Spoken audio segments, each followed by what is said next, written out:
cette annonce nous a laissé un peu perplexes parce que Emmanuel Macron, quand il était candidat à la présidentielle, nous avait annoncé qu'il n'appliquerait pas ce tiers payant généralisé sans savoir si c'était faisable, si le tiers payant pouvait être généralisable.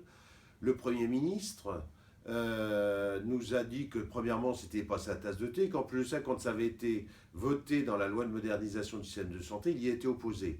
Puis enfin, Agnès Buzyn, la nouvelle ministre de la Santé, a d'abord annoncé que finalement ce tiers payant généralisé ne serait pas mis en place au 1er décembre, et puis avant de faire une volte-face, a annoncé que finalement il serait mis en place. Alors c'est vrai que ça nous pose question parce qu'un gouvernement qui, avant les élections, ou les membres de ce gouvernement, étaient préoccupés des conditions d'exercice des médecins généralistes, de la surcharge de travail administratif liée au tiers payant généralisé, aussi de ne plus avoir l'assurance d'être rémunéré pour les actes qu'on faisait, ils ne le sont plus aujourd'hui. Donc c'est vrai, pourquoi ce volte-face?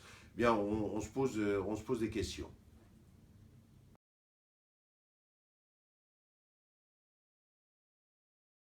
On est un peu surpris de voir que c'est repris par la nouvelle ministre de la Santé, car chacun sait, des études l'ont montré d'ailleurs, que le tiers payant généralisé ne va en rien résoudre la problématique de l'accès aux soins, parce que même avec le tiers payant généralisé, pour pouvoir en bénéficier, il faudra être à jour de ses droits. Alors c'est quoi la problématique aujourd'hui?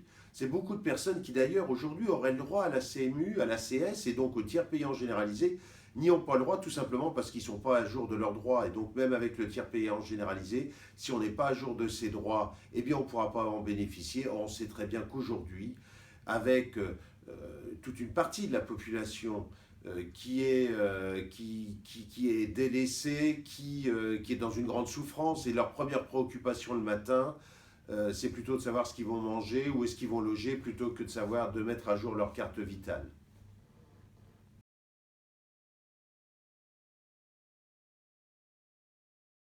La position des syndicats et généralistes CSMF vis-à-vis du tiers payant généralisé, elle ne change pas.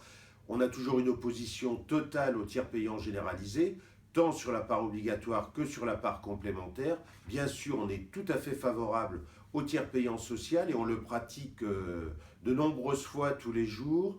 On parle beaucoup aujourd'hui de la part obligatoire.